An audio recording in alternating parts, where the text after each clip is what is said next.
It's good to be here this bright, beautiful Saturday morning. Amen. Let's pray before we get started. Everything that we do, we want to make sure that we dedicate it to the Lord. Amen. Dear Heavenly Father, we thank you so much for this morning. We thank you for this day. We thank you for an opportunity to pray to you, to worship you, Father God, and to learn from you, Lord. I thank you for each person that will be presenting today, Father God, and the information that you have given them to share with us. I pray, Father God, that it would make a tremendous difference in our lives, in our children's lives, and in the legacy that we leave behind in our children, Father. So we love you. We thank you. It's in Jesus' name that we pray. Amen. Great to be here. I am so excited about educational strategies. We have a group of great panelists, and so I'm excited to invite them up. So panelists, if you could come up. We have Vicki Eichler and Martha Fields. Why don't y'all welcome them as they come. And so what we want to start off with this morning, and first let me thank you all for coming. One of the reasons why we wanted to have educational strategies is because a lot of parents don't know totally what to do to put their kids in a position to succeed, not only going out of high school into college, but the military or beyond. And so I think that you all are going to offer some great perspectives on how a parent like myself or anybody else, including yourselves, that long term, what do we need to do to try to avoid some of the pitfalls that we find a lot of our parents falling into, so that we can produce great youth that have an opportunity to do the things that they want to do, and not be relegated to things that they have to do. And so, I've just found a lot of kids these days, and it's probably maybe always been going on, but I find a lot of them, they don't feel they have options. So by the time they go to school and they get through, they have no options. And so they're relegated to this path or that path. That's frustrating for them. And the parents are then frustrated, and they feel guilty because they look back and they said, if I'd have known better, I would have done this, I could have done that maybe. But then the cycle continues. So I have friends of mine that, have issues and are trying to find out, what do I need to do to help my child go to that next level better than what happened with me? So I just want to kind of lay that out to everybody. And without any further ado, if the panelists could maybe take 1 minute to introduce themselves and a little background.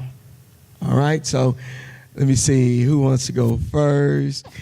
All right, Martha. Okay, good morning. I'm Martha Fields. Good morning. And I have over almost 20 years in education. I started off as a teacher, went from a teacher to a specialist, from a specialist to an assistant principal to principal, and recently promoted to regional administrator of the South Texas with Wyndham School District. Okay. So I'm just really excited to be here, and thank you for inviting me, Pastor. Well, glad to have you. Okay, and our next awesome panelist. Good morning. My name is Vicki Eichler, and I'm not trying to trump with numbers of years. I just realized how old I am. I've been an educator since 1965 as a teacher in HISD and in A-Leaf, and then in Fort Bend. And in Fort Bend, I became a counselor, and my last station in the Fort Bend School District was at Dulles High School as their lead counselor for 20 plus years. And after that, after retirement from public school, I became a director of an alternative school where my kids wore ankle bracelets to school, but it was one of the best experiences of my life. So I really enjoyed that, but they sold the school. So then I came back out here and went to work in Christian Ed, where I've been ever since, and in private practice as a licensed professional counselor. Awesome. Well, I tell you what, that's a lot of experience up here. Wow. Between both of you all. And again, I'm the pastor of CrossingPoint Church, and so this is our 14th year this is also the second part of our educational strategy seminar. We did one in April, this past April in 2015. And in that particular seminar, we dealt with the parents and the children. And so we talked to the kids. We had a good group of panelists that spoke directly to the kids about encouragement, what they need to avoid, what they need to look at. And so we wanted to do something just for the parents without the children being here. Because I think that there are some things that we need to say to the parents that the kids don't need to be privy to. Because, you know, they may feel they're being manipulated, or they may feel that we're positioning them, and we are. But it's for their good, it's for their success. So with that said, I want to start off with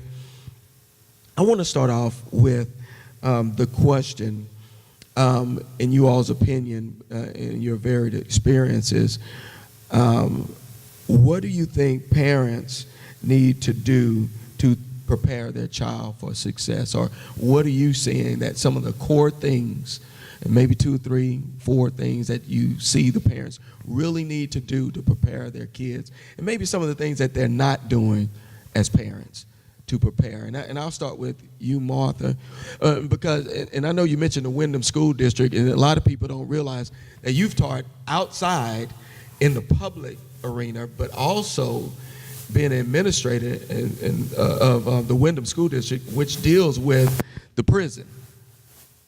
Is that correct? That's correct. Okay, so I love your perspective that you bring, because you see and have seen out here, and you've seen the result in there. And so I'd like you to just, talk about, the feedback you get from either area about what parents did or did not do and what they need to do. When I sit back and reflect, I always think about being in elementary, middle school, high school, working as an adjunct professor, and now at Wyndham in the prison system. And this may not be for all parents, but it is for me as a parent. And prayer needs to be the first thing in their household. A foundation of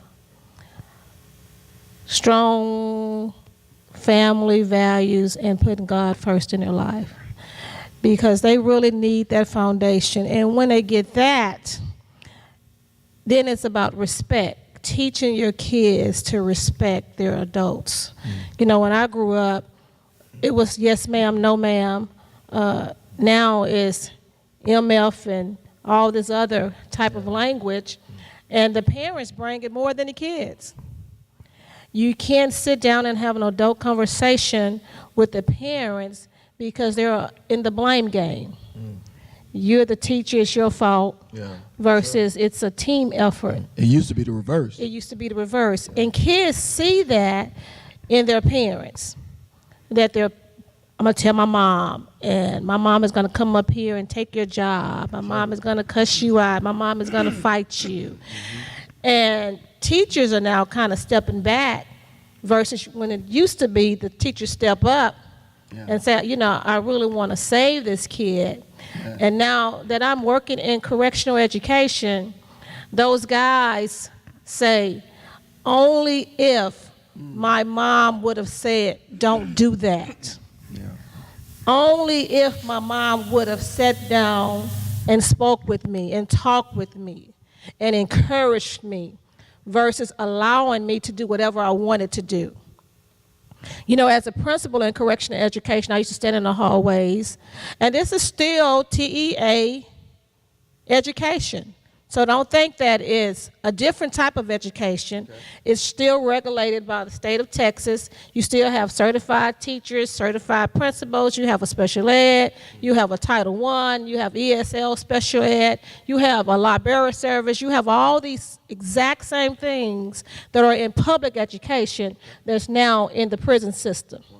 You have vocational trades, and these are things that used to be in public education for us when it comes to vocational programs are now all housed in the prison system. And you can ask yourself, wonder why? And then you look at the demographics that are in the prison system. You see a lot of brown and dark people in the prison system. And you would be surprised. I'm over 33 units, 33 male facilities. And each one of those facilities house over 1,000 offenders plus. And you go, wow. And they're coming in every single day. And to have the opportunity to sit and you say, tuck your shirt in, pull your pants up. A lot of the same things that we say to our kids that are in public education, you know, coming into the schoolhouse with their pants sagging, just no respect. Well, in my schoolhouse, you couldn't come in with your pants sagging. You had to have your shirt tucked in. And I'm talking about in prison. Okay, it was a yes ma'am, no ma'am.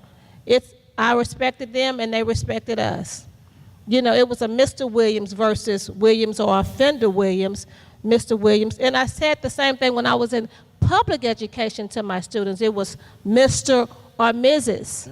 as an elementary student because I wanted them to grow up with that sense of respect, not until they got to being an adult. Because also you have to realize that kids have feelings too. You have to teach them how to talk to people. Yelling and screaming, using all type of vulgar language is just not acceptable. But it starts when they are young. And so you're seeing, I guess with that in your experience, is the lack of training. Lack of parenting. Parenting. But a part of that I hear you saying, that you've taken on the aspect to train and not assume that they know. That's correct. Even though, like you're saying, in the correctional facility, these are grown men. Yes. But going back and doing the same things that I would do as a parent and say, tuck, your shirt in, stand up straight, look your teacher in the eye, look the adult in the eye, yes ma'am, yes sir, listen to what they're saying, don't interrupt them, the same things. But it sounds like they didn't learn those. They didn't learn them in the elementary, middle, or high school, but Right. You're teaching the exact same things. Wow. As to adult men. Okay, wow. Ms. Eichler. I think I would say that education is like a three-legged stool. If any one part of it doesn't have a firm foundation, it doesn't work. So the student has his part or her part, the parents have their part, and the school has its part. And I think it's perfectly okay for parents to have expectations for their children and rules for their children.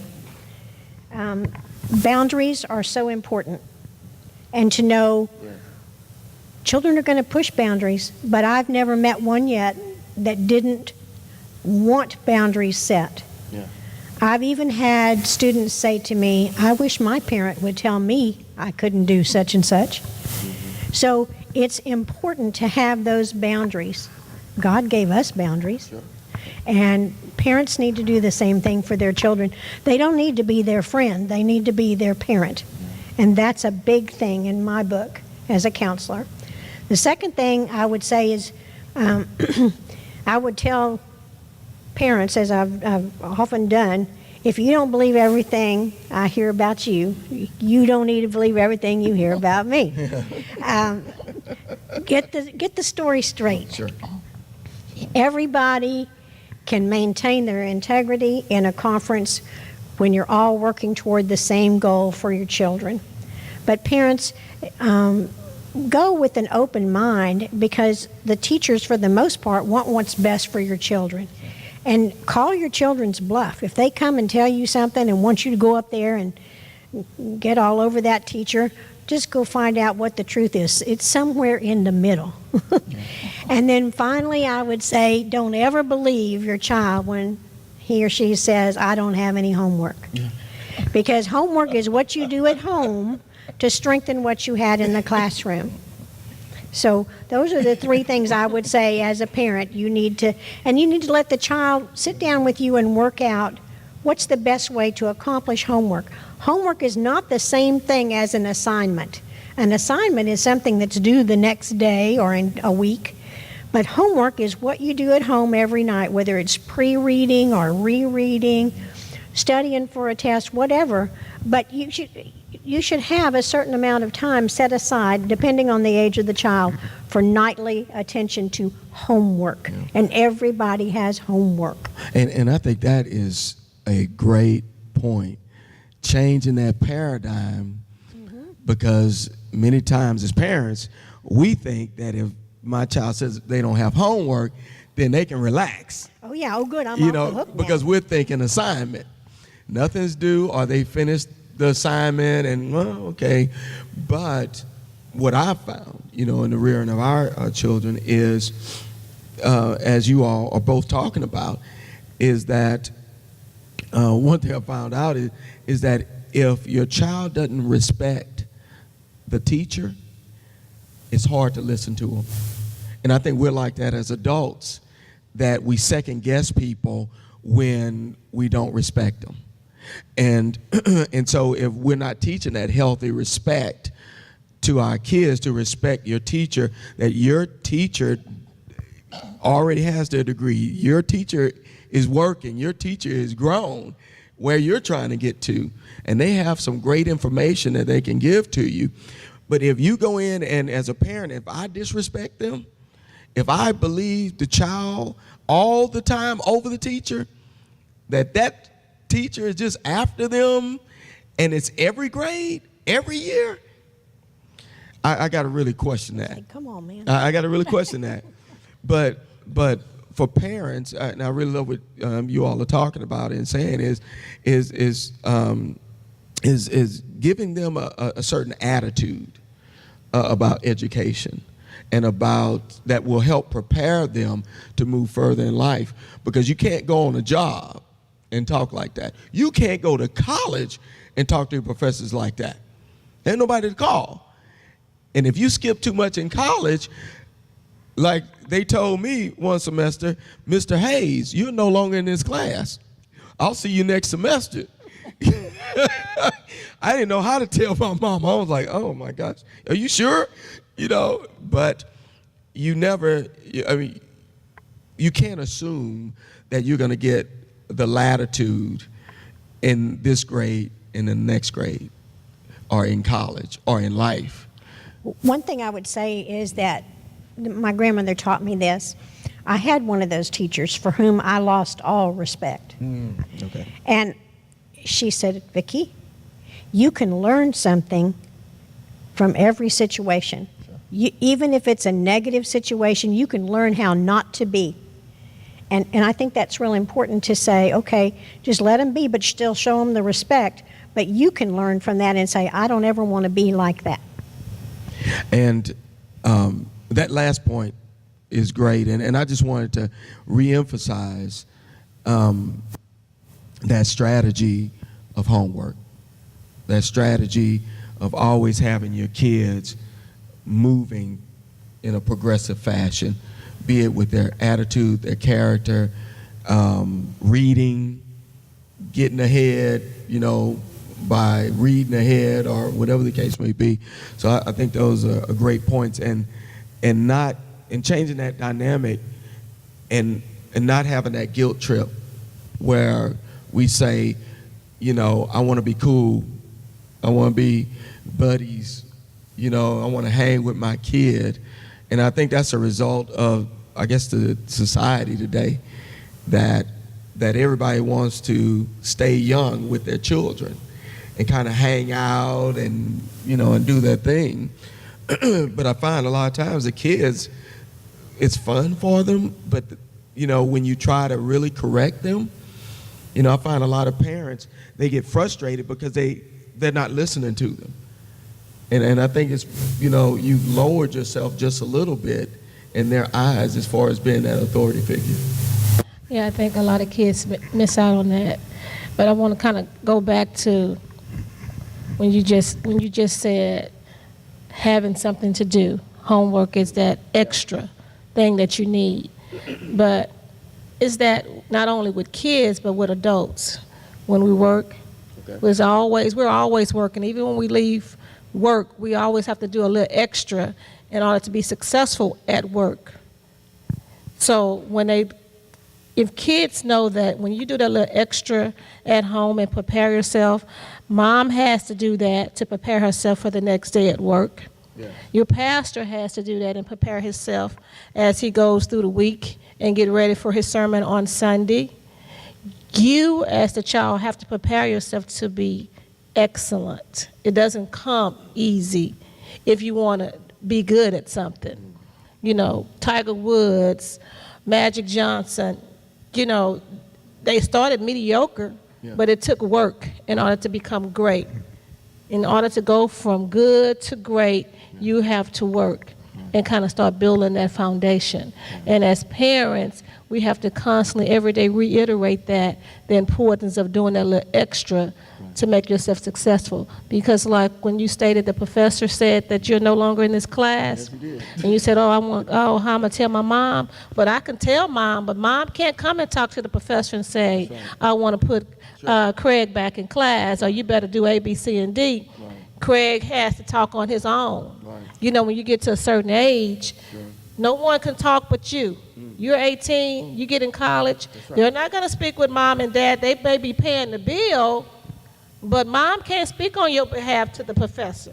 You have to speak to that professor. Well, that's a great segue, because, you know, one of the things that, you know, all the parents are here, you know, are really, and then those that are tuning in, is how can I get my child, what do I need to do to get my child into that great college? You know, because, you know, we believe that's one of the paths that can really set a child for the future and really propel them for the future. Just one of the paths. There are other paths. But even now, if you go to the military, you got to be able to pass the test, and it's not easy anymore. And whatever you do, I was talking to somebody not too long ago, and they were saying how there's algebra on the welding test. So, you know, you have to be good across the board. And now you have to know how to work computers. For even in the manufacturing, you got to work computers. And so you have to have some typing skills and some computer skills. So there's a lot of revamping that's going on. So with that said, Ms. Eichler, what would you say when you're talking about the admission process and what, as parents, we need to do to prepare our kids? Because I know that I have two in college, and, you know, we fancy ourselves to be on top of it. It was a nightmare. I mean, to keep up with we had calendars. I mean, we probably had for each kid to turn in, and I'm just talking about the basics, about 8 to 10 things. That's just the basics. That's not essays, 8 essays for our college and question and answer and uploads, and that's one college. And so she wanted to go to like 5. So, I mean, we had to repeat that. And I know y'all have experienced this, but talk to the parents about, you know, how to get organized and what do they need to do and what looks right. Okay. The first thing you need to know is that because you're here today, you're taking a very important step so that you can be informed. The colleges want, it sounds like the absolute perfect person. They want you to have a very strong curriculum. That doesn't mean you have to be in all advanced placement, gifted and talented, honors, dual credit courses. They want you to take a strong curriculum, a challenging curriculum. But I want to dispel the myth that you have to be in all those top courses. No child, in my opinion, and it's just my opinion, should take 5 or 6 AP or honors level courses and then do the other things that add to their resume as a future student. But if you could add in there, when you say, I know what you mean by a strong schedule or curriculum, but if you can tell everybody. Sure. You need beyond Algebra 2 and math. You need the strong sciences, particularly with STEM, which is the math and science and computer technology component toward engineering or anything engineering related. That's a big deal in today's market. So when I say strength of curriculum, I'm talking like 4 English, 4 math, 4 science, 4 social studies. But don't leave out the fine arts. That may be their passion. That may be the area where they excel, or the athletics. But athletics is not going to get everybody into college. I just want to tell you that. That's not going to happen. And you're not going to become an overnight music sensation on The Voice. But you need to add to your profile by having extracurricular activities that reflect your talents and your interests and your abilities, because God gave each one of us specific abilities, and He kind of expects us to use those. So we have academics, we have extracurricular activities, you have leadership, demonstrated leadership. Okay. What does that mean? Well, you can be an officer in one of your clubs or organizations. You could be in Boy Scouts, Girl Scouts. You could be active in your youth group at church and organizing things. But particularly with regard to community service and volunteer activities, they want to see that. Mm-hmm. And then they want to know, who are you really and what is your passion? What can you bring to my university and give back to this university or its extended community? So all those things, you have a chance there if your grades aren't quite good, or if your test scores aren't quite up to where they should be. If you started your own business and done something, for example, I have a friend whose daughter is a varsity swimmer, but she's not a good test taker. Right. She has dyslexia, but she started a business called DIP, and that is drowning is preventable, and she does swimming lessons, private swimming lessons for children who might not have access to a swimming pool or a community pool, and teaches them how to swim so they don't drown. Wow. But that kind of thing kind of balances out with maybe not a good test score. So to have all those things in place is really important. You can't be top dog in every category, but you have something unique about you. And I guess that's what I would emphasize here, is that from an early age, parents should be encouraging their child to explore the things that they're interested in, and identify an area of passion, which they can hone through summer camps or even, let's say somebody thinks they want to be a veterinarian. Well, go volunteer at your local vet to clean out cages and to observe a veterinarian and to see what it takes. But all those things from an early age, you can't start in the end of or the beginning of your senior year, end of your junior year. You can't start then. It's got to start early. And one other thing, I learned this week in a seminar, and I think it's so important for parents to know this.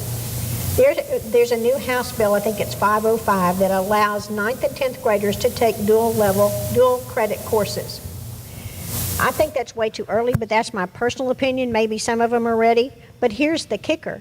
It gets tied to your financial aid. If you don't have at least a 2.0, which is not a high GPA, in those two courses, you're not eligible for financial aid when you get to college. Can you imagine making a decision as a 9th grader that impacts you once you go off to college? Sure. Wow. So, parents need to be informed. You need to stay informed. One of the areas where I wanted Ms. Fields to really talk about, because she has great experience in this area, I run across a lot of parents, and you mentioned earlier about athletics. A lot of our kids these days, because of the culture, it is sports. And I play sports. I love sports. I love watching them. I love playing them. But, I realized that at a certain point, I had to fall back on something else. And so for that parent, Ms. Fields, I want you to talk to that parent about advice on balancing with their kids academics and athletics. That's number one. Number two, in your opinion, the impact, looking back, of the AAUs, for example, all the summer stuff that many times parents, put their kids in.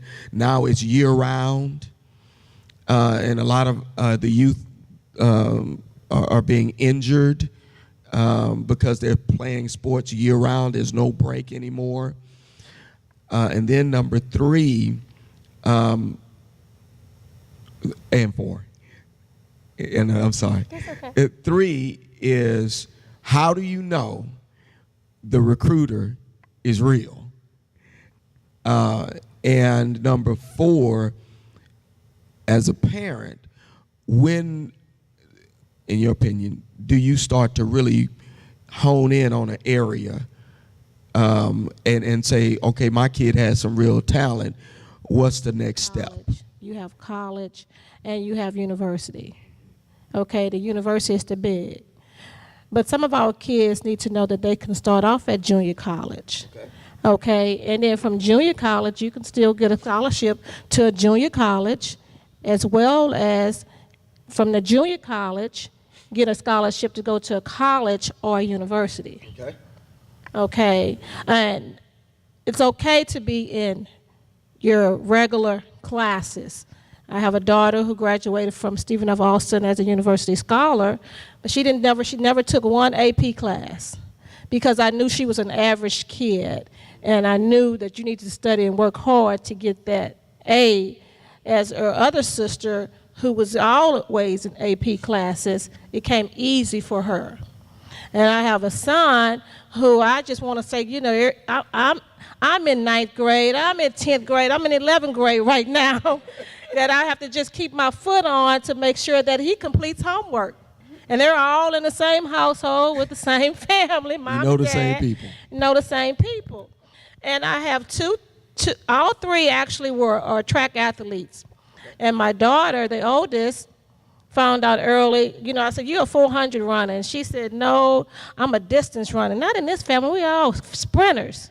And so at one time at track meet, she was a high school student, and she ran the 400, and everybody was done, and she was still running. And I said, you are a distance runner, huh? Mm-hmm. Then she said, well, no, I don't want to do track. I said, okay. What do you like to do? I just want to just go to school and be cute. Okay. But most parents would have tried to force them. Force that But on you them. were a track runner. But I was a track runner, Right. and I knew that wasn't for her. Yes. Okay. So you were honest. You wasn't trying to live vicariously That's it.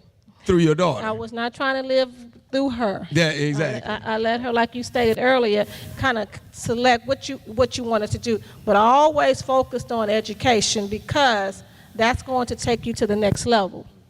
Then my daughter, who received a scholarship from OSU, everybody, this is the first thing, when you're in junior in high school and you got all these schools and coaches calling, my son is a junior and he's had coaches calling since the 9th grade. And we have a lot of parents want to spend lots and lots of money in camps for football, 7-on-7, not realizing that your child body needs to rest, number 1, and that they need to know, number 2, the importance of education as being number 1. Because I don't care how good you are, if you don't have the GPA, you cannot go to that school. Coach can't say nothing, can't do nothing. Your SAT, your GPA is not where it's supposed to be.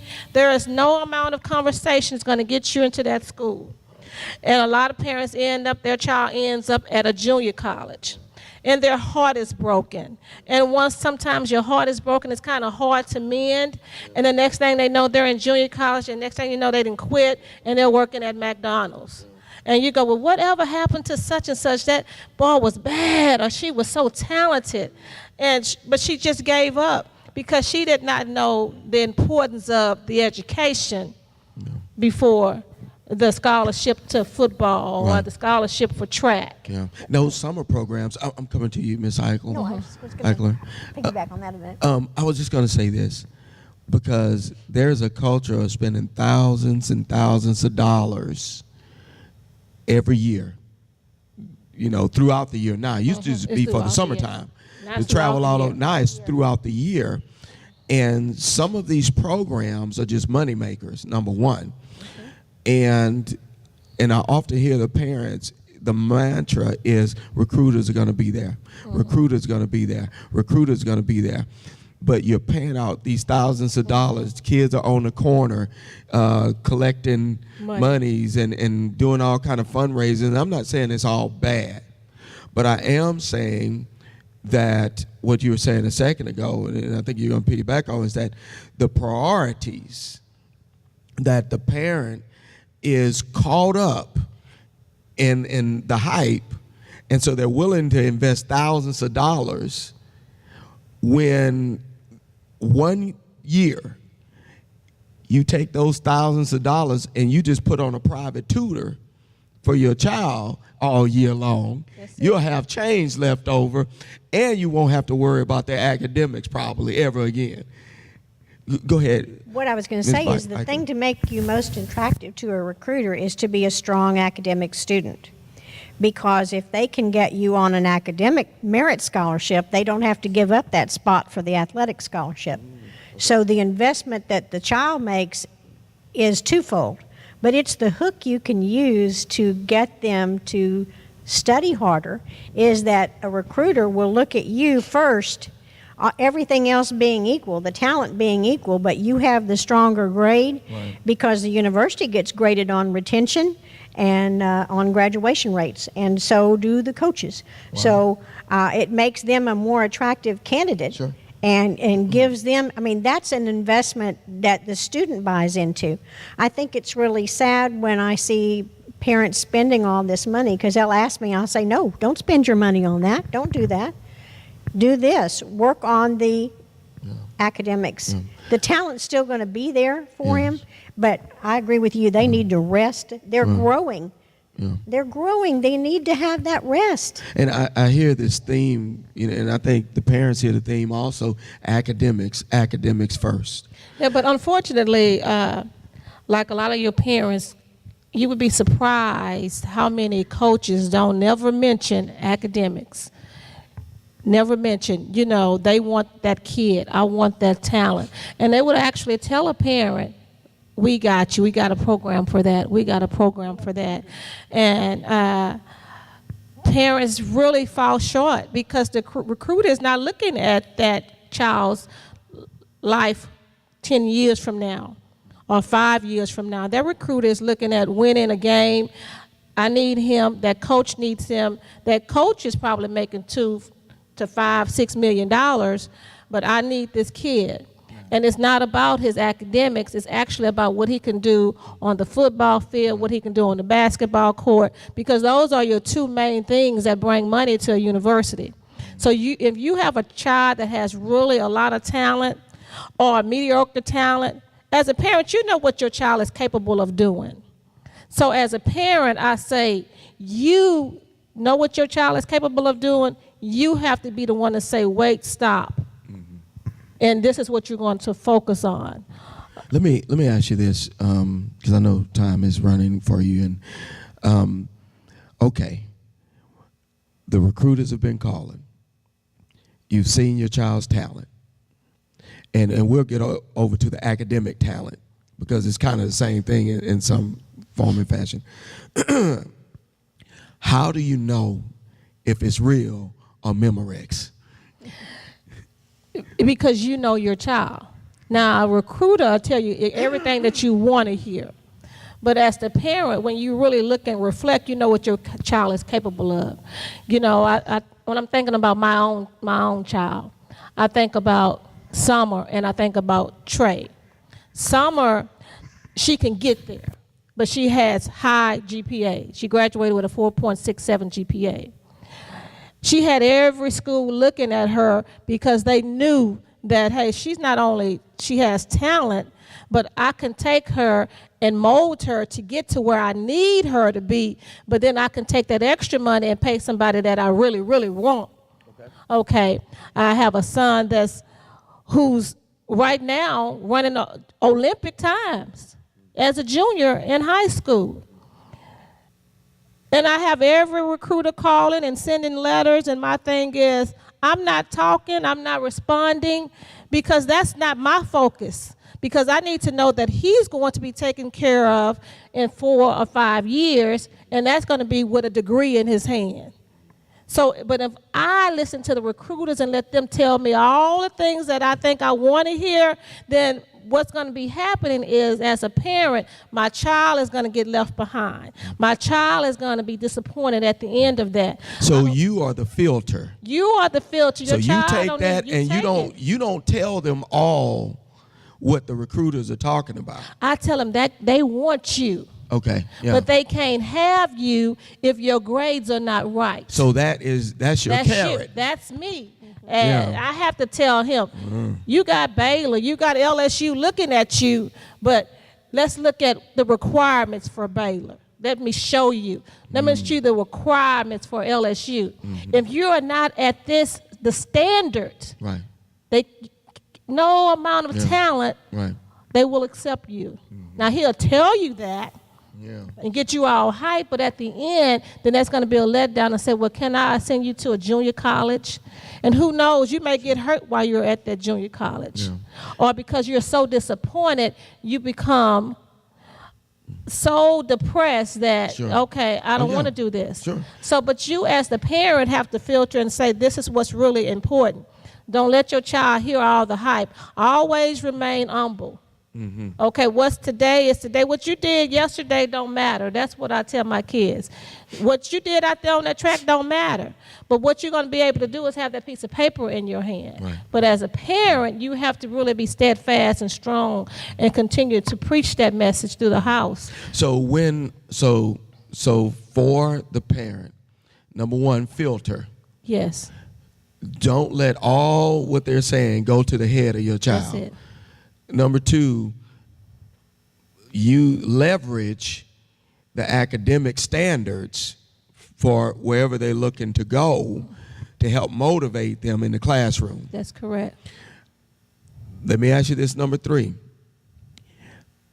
Those recruiters who, as your child moves from junior to senior year, how does that parent whose kid has some decent athletics or is getting looked at by whoever, how do you determine who is serious, who is not serious?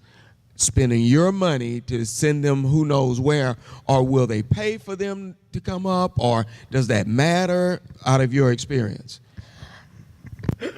If you want me, you would pay for me. That's my philosophy. You don't go and spend a dime. It's no hurry.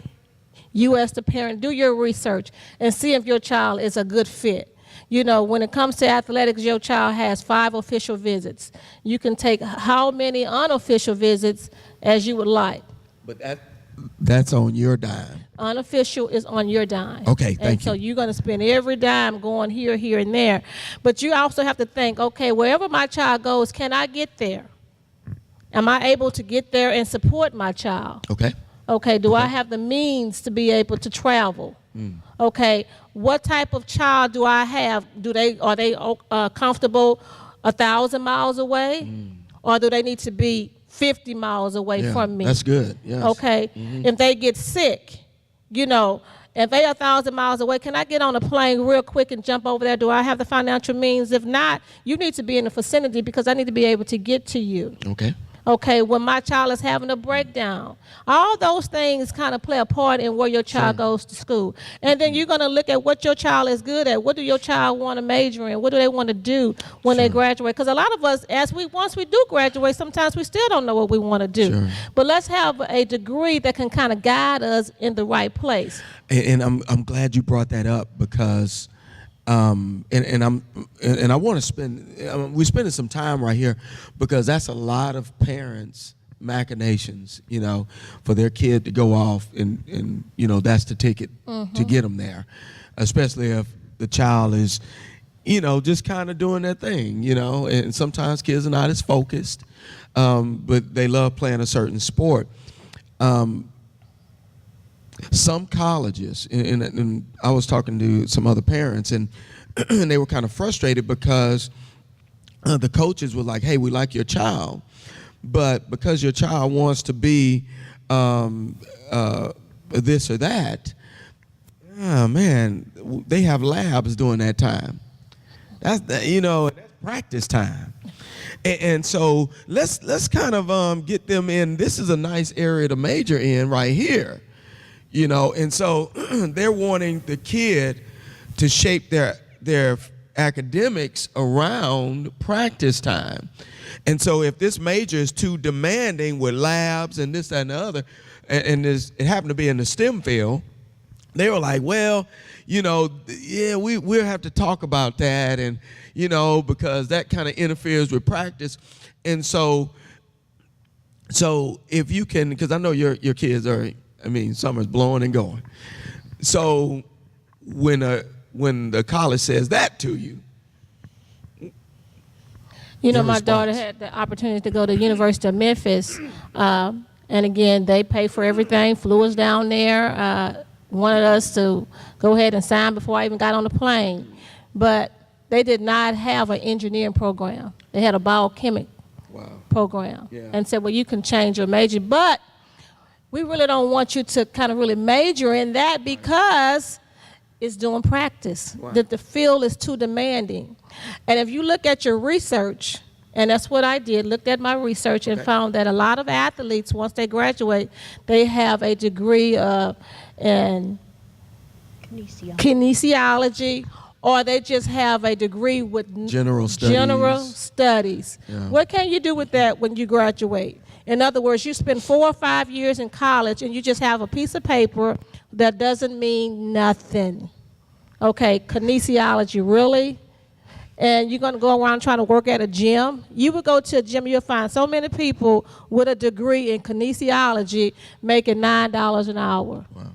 So my daughter decided to go to Oklahoma State. She researched, okay. She said she had an opportunity to go to Purdue, number 5 in the country in engineering. Oklahoma State was number 23. It's closer to home. And it's closer to home. Mm-hmm. But they allowed her to say, hey, she's going to be an engineer major. We're going to build our schedule around her schedule. But as a parent, that's something that you're going to have to request to say, this is what's going to be best for my child versus what's going to be best for the university. So parents in these situations have to be advocates. They have to be advocates for their kids. Informed advocates. Informed. Right. Research. And not afraid to tell the coach no. Not afraid. They're not going to pay the rest of your life for you to have a kinesiology. Nothing against kinesiology, guys. Nothing against. But you need to look for your child because this is their future beyond whatever sport you're participating in. Right. You don't need to change what your interest is to work around their practice schedule. That'd be the first school I crossed off the list. Yeah. Yeah. Mm-hmm. Yeah. And I think that, some parents are scared to do that because they're saying, look at the name, but that may not be the right fit. A big fish in a little pond, or a little pond and a big fish. I always tell parents, know your child. And some basics about knowing your child. If your child likes a lot of attention at school, and they love to be connected with the teacher, and the teacher, when the teacher says good things about them, they get motivated and that kind of stuff. You don't want to send them to a gigantic school because, like Ms. Fields just said, you'll get swallowed up, and you won't have that connection. Our freshman class, most of our classes my freshman year in school, and this was a long time ago, 200 to 500. Professor finishes, walks right out, and you have about 4 or 5 TAs stand up. And everybody trails down in the auditorium and stands in line like 50 people deep. And you talk to the TA. If you're that type of child, and our children are very personable, and they like that connection with the teacher. They like to know the teacher. And so they thrive in a smaller setting. So we wasn't looking at the gigantic colleges for our kids. We were looking at the smaller institutions. And they said, hey, I don't want to be swallowed up. I want the professor to know me. I want them to know me. And so though I may have wanted them to go to my alma mater at University of Texas, I was like, well, let's find what's good for you. And so we started looking elsewhere. And it's worked out great for them. So I think that's certainly a matching your kids, knowing your kids, and beyond what they may say, because they're just kids. So we have to be very careful about that. There are a lot of parents who will say, well, my child wants to do this, that, and the other, but you know your child. And you know your child, that's not them ultimately. That's so true. I went to started off at University of Texas in Arlington. Okay. And I can remember being in this Roadrunner. huge hot auditorium. But I only stayed there for a year because my first semester was, I was not used to being in a classroom with 300 people. Yeah. Okay, and then I left and I was like, oh, okay, I got to go back home. I came back and I went to TSU. My husband graduated from Baylor. That was okay for him. My daughter kind of chose in between. She's at OSU, but she said, I have a class with like 200 people in it. But I've always taught her that you need to know who your professor is. Sure. You need to build a relationship, and you need to always sit on that front row. She sits on the front row. She has a relationship with her professor. Good. Let's, I'm going to switch up a little bit, but that's a good segue. I want to move toward the academic end. And for most parents like myself, we want our kids to be in the most academically strong, reputable college. And so, and I know what y'all are going to say, because, that doesn't necessarily have to be the case, but let's aim high. And let's talk about how to position one's child to get looked at for those elite schools, at least to have a shot at getting there. What do they need to do as a parent? You want to go first? Go ahead. First of all, they have to have that strong curriculum. Okay. With the strong courses, lots of math, lots of science, 4 of So everything. 4 years. When you say 4 of everything, you mean 4 years? Yes, and at least 2 years of a foreign language. I don't want to leave that out. Okay. And that can be American Sign Language, because that's a very marketable skill. And for some of our kids, particularly kids that like to do things with their hands, Okay. They have to be moving. ASL is a great choice. Yeah. And But you also have to check, some colleges don't take that. more and more take Okay, all right. Yeah, but you do need to check. But I would say if you have a 9th grader, that's when you start working with your child on where do you think you might want to go? What do you think you might want to be? The first thing is to find out if the school has that program, like your University of Memphis not having the engineering. But find out what the child wants to do. Then give them the opportunity to do some research and find which colleges are ranked highest in that area. Okay, what are their requirements? Not just #1 college overall, Right. but in that particular In that area. particular Because it area. may not be the college you think it is. Right. Right. Right. And then, of course, most kids are going to change their mind a couple of times, but at least if they're 9th graders and they start looking at that, the other thing to talk to them about is, what do you want in a college? Not just away from home, Right. but what do you want? Can you handle a class of 200 or 300, or do you like that personal attention? Just like you said, I'm so glad to hear you say that. Are you looking for the big school athletics, or does that matter to you? For some kids, it doesn't matter. Do you want hands-on, like let's say you want to do maritime engineering, Texas A&M at Galveston? That's the best place you can go right now to come out with a job in 6 figures when you get out of college. Imagine that. Sure. Or you want to do hands-on with dolphins and turtles? Okay, Texas A&M at Corpus Christi is a great place for you to go. It might not have everything you're looking at. You might not be playing that SEC conference that you think football is important, but for some kids it's not important. So you need to find out, what are they looking for in a college? What do they want? Sure. Some kids say, oh, I just want to leave home, but how far do you want to go? Well, when it comes down to it, I work with so many kids every year, and they start out telling me, oh, I want to go here, there, and the other, but they end up within 300 miles of home. Because, and truth be told, in today's world, it isn't just the bachelor's degree. It's going on and getting something else above that. And I'm sorry to say that, but that's kind of the way it is. Sure. And so you have to get your kids to do the research early. Don't let them be overextended. I mean, like I said earlier, taking a high-level course in every discipline is killing your kid. You know, they could be making a higher GPA if you just let them take the regular class. If they are a really gregarious kid who wants to be in 15 different things, they need to remember they only have 24 hours a day, and they're growing. Their minds are maturing. Their bodies are maturing. They only have that 24 hours, and they need sleep. So many kids I see are sleep deprived. They don't need that. They can't do their best when they're sleep deprived. So that strong curriculum, the involvement in activities, being a leader in some point, but knowing themselves, figuring out what God's plan is for their life. Right. You know, what is He calling me to be? What is it that I'm supposed to be pursuing here? But you know, if the parents are doing that and working with their kids and letting the kids take ownership of it, it's not what I see, and I sound like I'm on a soapbox here, but I hate this age of entitlement thing, that you're just supposed to have it because. Like when you're 16, you're supposed to get a car. I don't know where that was ever written, but you know, it's the age of entitlement. Well, I just think it's supposed to happen, and I want them to have those myths taken away, but I don't want hope to be taken away. And we all know when it impacts you personally, that's when it becomes important to you.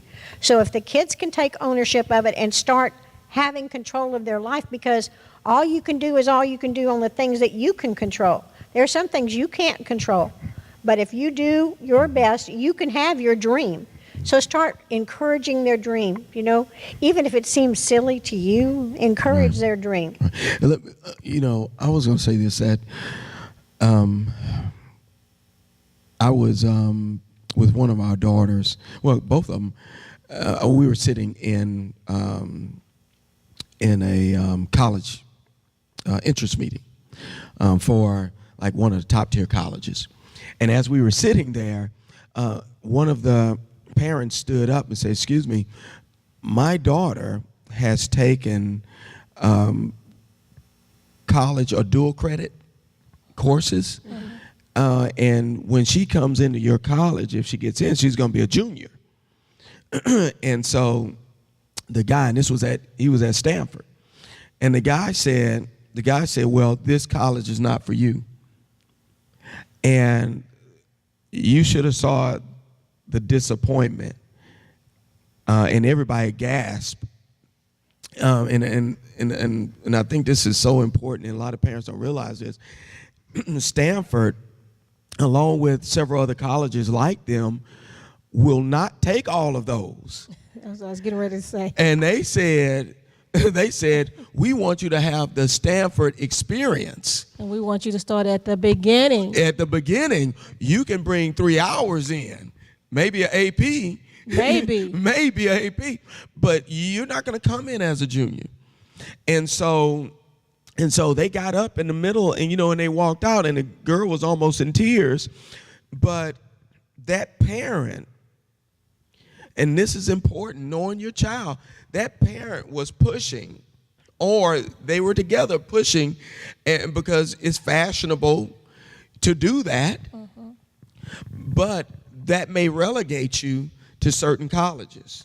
Well, not only that, when you get to the college, if you have all these AP tests under your belt and you meet their AP policy, and you suddenly, as a freshman, are thrown in with sophomores and juniors who already know the philosophy of the engineering department or the business department, you're at a distinct disadvantage. Right.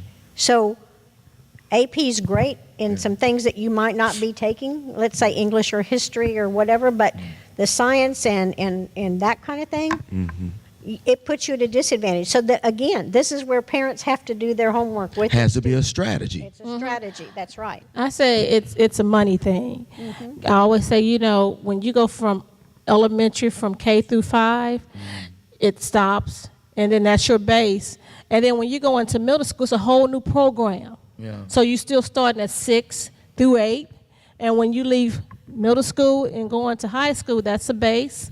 And when you go from high school to college, it's a base. So you can have all the AP courses you want, and you can go in, but when you go into that college, you're still going to be a freshman. That's right. Okay, I can have 24 hours of college credit. Right. However, I'm going to start off as a freshman because there is a base that was high school. Now, it's going to prepare me maybe a little bit better, but I still need those courses in order for me to be successful at that particular college. Right. So you, as a parent, you're going to look and see, let me look at the requirements for what that school needs. So it's not always about AP. I always say, I want you to be good at this. You know your child, like you stated. With my oldest, I actually I said, you're going to major in radio and broadcasting, because I knew what I felt that she was going to be good at.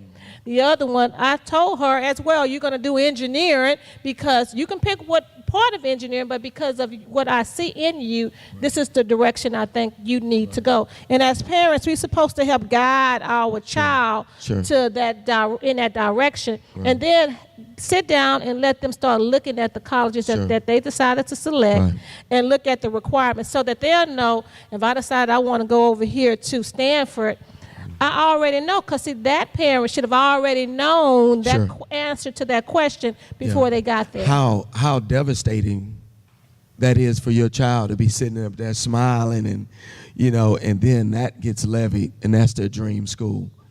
And the mom had a long speech. And that that's a whole nother subject, but it's that parent had that long speech, and they so proud, and then they said that, and they just got.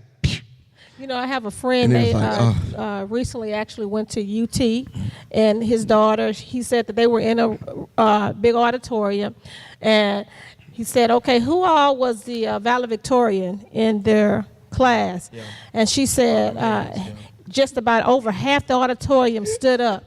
Who was the salutatorian? And then they stood up. And she said she was just, more they called, she just started kind of going in her seat. Yeah. And then the guy said, none of that matters.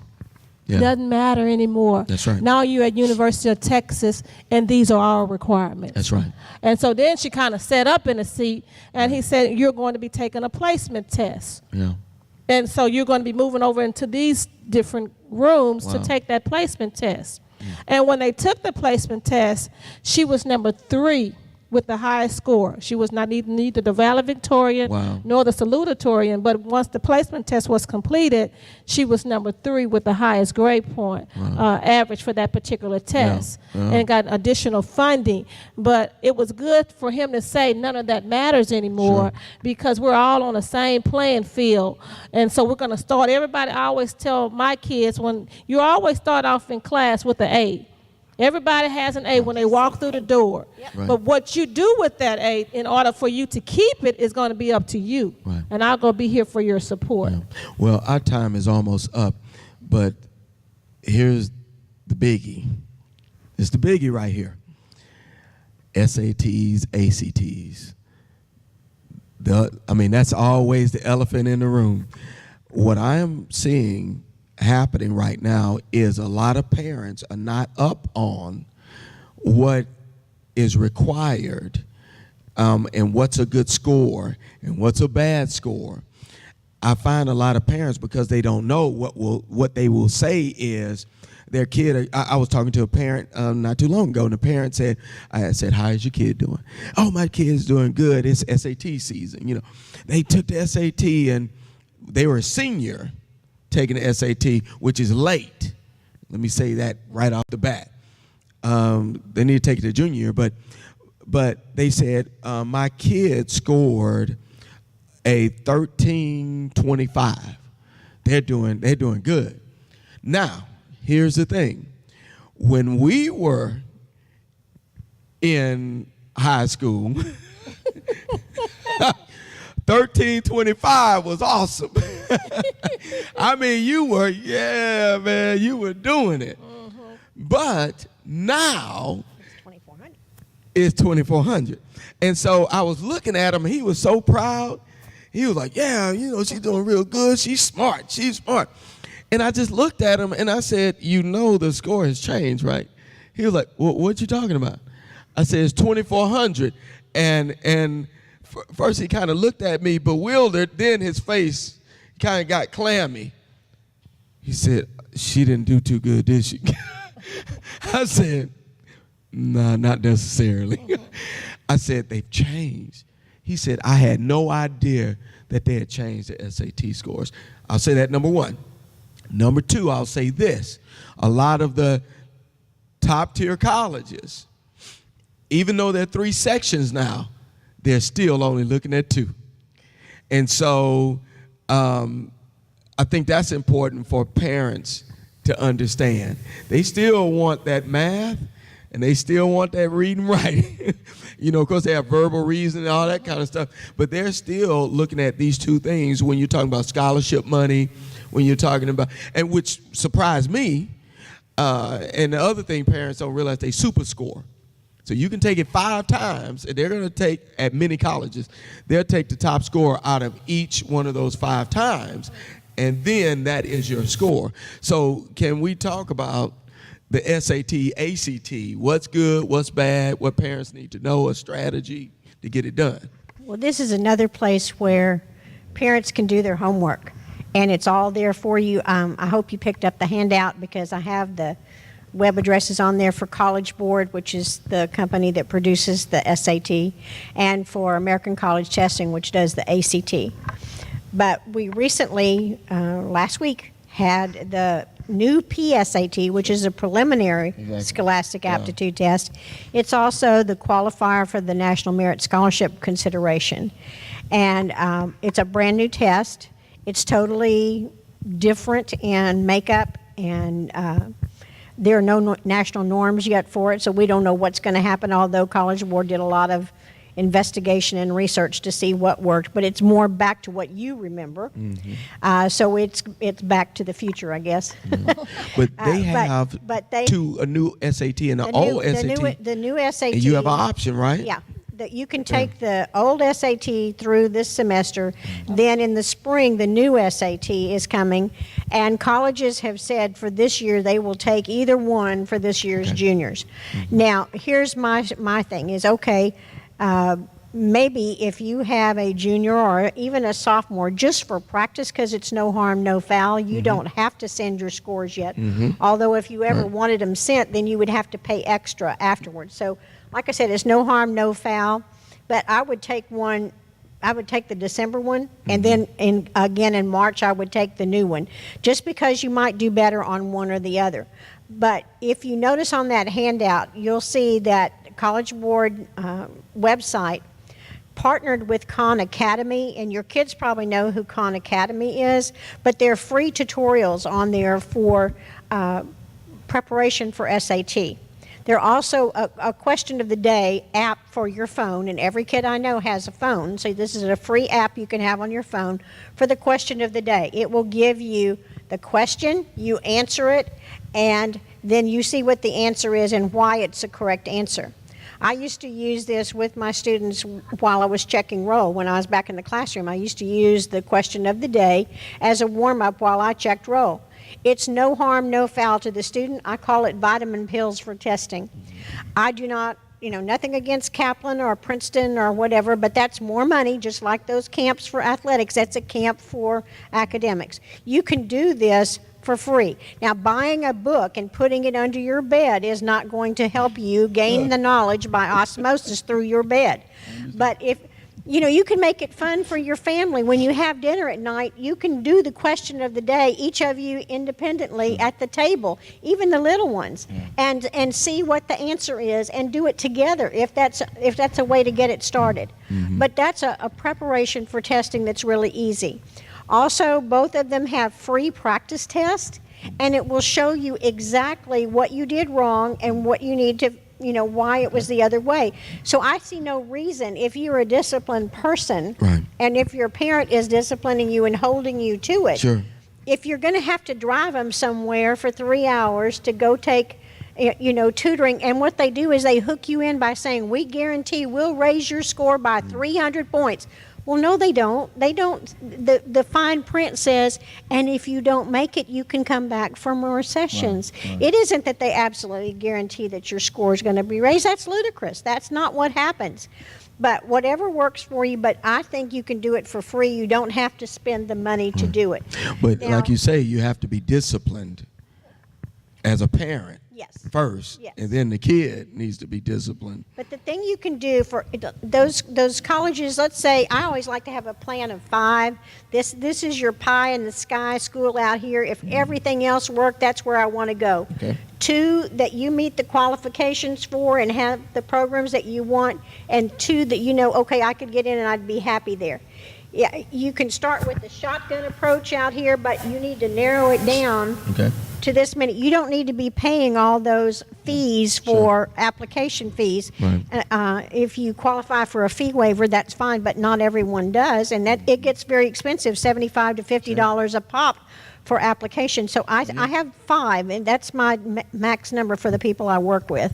Okay. But if you do your homework as a parent working with that student who has made a plan, you can go in and see what is automatic admission at your university.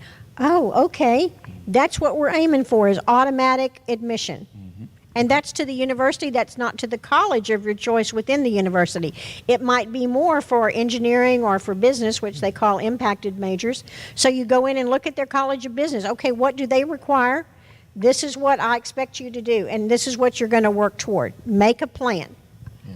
And to add to that, to Awesome. the parent who does not like to make that plan, encourage your child to just study, and do the best that they can in the classes that they have, and to obtain the highest GPA. Yes. Because in Texas or in some other states that it's just your GPA, you may just need to take the SAT. I may can get Wow. into Stanford just on my GPA. Yeah. And if I take the SAT and I only make 900, but because my GPA is so high, Yes. I'm an automatic admissions. Wow. So that was me. It was like I was not a good test taker. Yes.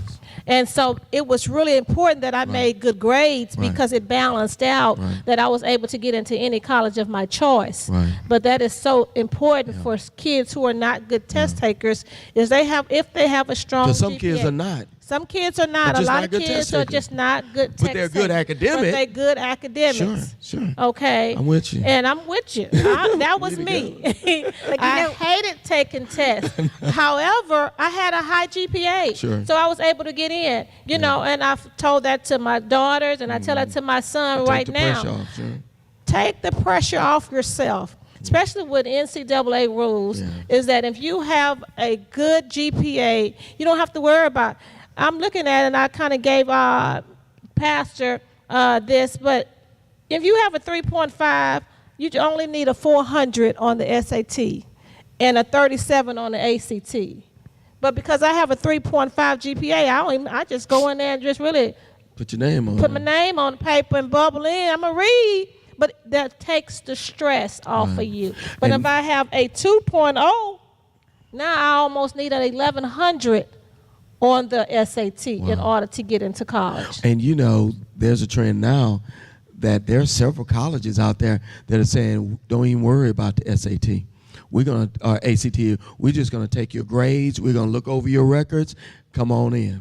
And that's true. There are some colleges just going to Yeah. just take you. And it's a trend almost starting like to a happen amongst some probational colleges. area to, And they're nice get in, colleges. which is good, because Yes. we want people to go to college. Sure. And we don't want to say, because you can't do this, you are not allowed to do that. Right. And stop kids from growing. Working in the prison system, you get your GED, you can go to any Yeah, college sure. you want to. Yeah. Some kids are not, and I tell parents, of course you want your child to graduate from high school, but if you know your child can go and take the GED, go ahead and allow them to take the GED, go into a community college for a year, and transfer to a university. There is more than one way to skin a cat. Well, I tell you what, I have and I know everybody has thoroughly enjoyed all the information. It is a plethora of information, and I know it's a lot more we didn't get a chance to cover. We'll be doing this again soon, and for the parents that are here, there will be a DVD available. We are going to upload it and do some great stuff so you can view it. We're going to take questions. Let me see. Do we have any questions real quick? We do have one. The question is, how do you choose between the ACT and the SAT, and is there a benefit to taking one over the other? Well, some colleges prefer the SAT and some prefer the ACT. I would say look at the requirements for the university that you would like to select. But the ACT I like because it has all the subject areas, and most kids do better because they're kind of broken up into math, science, language, versus the SAT, you only have those really two, math and the language. But it's really to your advantage to take one of each to see which one you do better on. And then if you take it a second time, choose the one you did better on and see if you can even improve your score on that. It's kind of an individual preference, but if you go on those two websites that are on there, you can take a look at a sample test and see which one they would feel more comfortable with.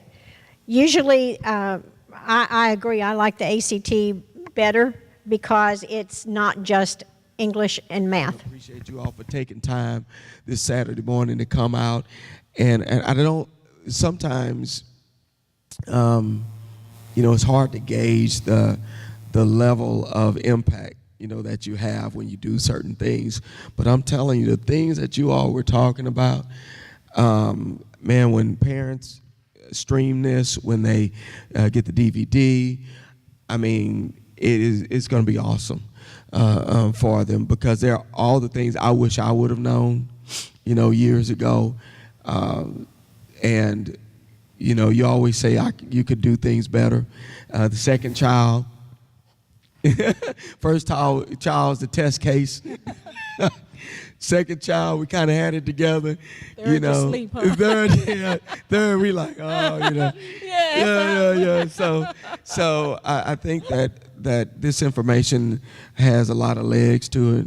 And I think it's going to really help a lot of people. So I really want to thank you all. And I know that y'all answered the call at the last minute. And, oh, man, I just appreciate y'all. Y'all are awesome. So, I thank y'all so much. Can we give them a hand? Didn't they do a fantastic job? Fantastic job.